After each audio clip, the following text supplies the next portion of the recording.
നല്ല പുതുമയുള്ള മീൻ കൂട്ടണമെന്ന് ആഗ്രഹിക്കുന്നവരാണല്ലോ നമ്മളെല്ലാവരും. എന്നാലും നമ്മുടെ ആഗ്രഹത്തിനനുസരിച്ച് മീൻ കിട്ടാനില്ല. ഇനി കപ്പൽ പറഞ്ഞാലും ശരി, ട്രോളിംഗ് വന്നാലും ശരി, ബാക്കി എന്ത് നിരോധനം വന്നാലും ശരി, നല്ല പിടയ്ക്കുന്ന മീൻ കൂട്ടണമെന്ന ആഗ്രഹം മനസ്സിൽ സൂക്ഷിച്ച് നടക്കേണ്ട കാര്യമില്ല. വരിക, വാങ്ങുക. ഞാനൊരു യന്ത്രമാണ് പരിചയപ്പെടുത്തുന്നത്. ഇതാണ് കുരുത്തി. കുരുത്തി എന്ന ഓമന പേരിൽ അറിയപ്പെടുന്ന ഏതാനും മുളങ്കമ്പുകളും കുറച്ച് വള്ളികളും ഒക്കെ കൂടി കൂട്ടിക്കെട്ടി ഉണ്ടാക്കിയിട്ടുള്ള ഈ യന്ത്ര സഹായത്താൽ നിർമ്മിക്കുന്നതല്ല. എന്റെ കുട്ടിയോളും കെട്ടിയോളും അടക്കം നാട്ടിലുള്ള സഹോദരിമാരുടെ സഹായത്താലാണ് ഈ യന്ത്രം നിർമ്മിക്കുന്നത്. ഇത് നിങ്ങൾ വാങ്ങുമ്പോൾ നിങ്ങൾക്ക് മീൻ പിടിക്കാൻ ശാസ്ത്രീയമായി പരിചയമുണ്ടാകണമെന്നില്ല. ആർക്ക് വേണമെങ്കിലും വന്ന് വാങ്ങിക്കാം. ഒരു പരിശീലനത്തിന്റെയും ആവശ്യമില്ല. വെള്ളമൊഴുകിപ്പോകുന്ന വഴിയരികിൽ നിങ്ങൾ ഈ കുരുത്തി വെക്കുന്നതോടെ മീനും കുട്ടികളുമായി അതിജീവനത്തിന് മുന്നോട്ട് വരുന്ന മീനുകൾ വരാലായാലും ശരി, കടുവായാലും ശരി, മുഴുവായാലും ശരി, ഇതിൻ്റെ ഉള്ളിൽ കയറിക്കൂടുന്നു.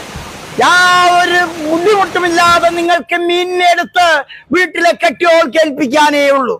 ശേഖരിക്കുന്ന മുളച്ചീന്തി അതിനെ ഇതുപോലുള്ള കോലുകളാക്കി മാറ്റി തമ്മിൽ കുട്ടിക്കെട്ടിയാണ് ഈ കുരുത്തി നിർമ്മിക്കുന്നത്. ആരും മടിച്ചു നിൽക്കണ്ട, സംശയിച്ചു നിൽക്കണ്ട. ആരും മറ്റൊരാളോടും ഉപദേശമാരായാനുള്ള സമയം മെനക്കെടുത്തണ്ട.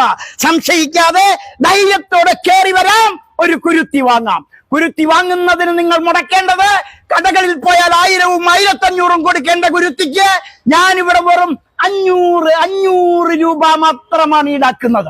കത്തി കൊണ്ടോ കുപ്പിച്ചില്ല് കൊണ്ടോ മൂർച്ചയുള്ള മറ്റേതെങ്കിലും ആയുധങ്ങൾ കൊണ്ടോ ചുരണ്ടിയും വരണ്ടിയും മുടങ്കമ്പുകളെ മിനുസമുള്ളതാക്കി മീനുകൾക്കൊരു കേടും പറ്റാതെ ഉണ്ടാക്കിയതാണ്. 500 രൂപ. സാധനം കൊണ്ടുപോകാൻ പറ്റേ, അതവിടെ വെക്കൂ. അതെന്താ? ഇപ്പൊ ബുക്ക് ചെയ്യുക. അടുത്ത ആഴ്ച ഇതേ സമയം ഇവിടെ വന്നാൽ നിങ്ങൾക്ക് ഈ കുരുത്തി കൊണ്ടുപോകാവുന്നു. 500 പൂർണ്ണമായും വേണ്ട. നിങ്ങൾ അഡ്വാൻസ് ആയിട്ട് ഒരു 200 250 തന്നാ മതി, അല്ലെങ്കിൽ 400 തന്നാ മതി. നിസ്സാരമായ 400. എത്ര? 400. ഓക്കെ. നിങ്ങളുടെ പേരും നമ്പറും എഴുതി. അടുത്ത ആഴ്ച ഇവിടെ തന്നെ വന്നാ പോരെ? ഓ, ഇതേ സ്ഥലത്ത്. ഇത് തന്നു കഴിഞ്ഞാൽ ഞങ്ങള് ഇവിടെ വരുന്നുണ്ട് ഉറപ്പ്. പ്ലീസ്, സംശയമുണ്ടെങ്കിൽ നിങ്ങൾ വാങ്ങരുത്. ജീവിതത്തിൽ സ്വന്തം ഭാര്യയെ വരെ സംശയിക്കുന്നവരാണ് നാട്ടുകാർ. അവരെ ഞാൻ കുറ്റപ്പെടുത്തുന്നില്ല. അങ്ങനെ സംശയം സ്വാഭാവികമായിട്ടും തോന്നാം. പക്ഷെ ഇത് സംശയിക്കണ്ട, നിങ്ങൾക്ക് കൊണ്ടുപോകാം. വേണമെങ്കിൽ മാത്രം വാങ്ങിയാൽ മതി, അല്ലെങ്കിൽ വേണ്ട. ആവശ്യമുള്ളവർ വാങ്ങട്ടെ മാസ്റ്റർ. നിങ്ങൾ ദേശം വിട്ടേക്കോ. നിങ്ങൾ എനിക്ക് വിശ്വാസമാണ്. പക്ഷെ എല്ലായിടത്തും എല്ലാവരും പറ്റിക്കൽ നടക്കുന്നുണ്ട്. അതുകൊണ്ടാണ് ഇപ്പൊ പറയാൻ കാരണം.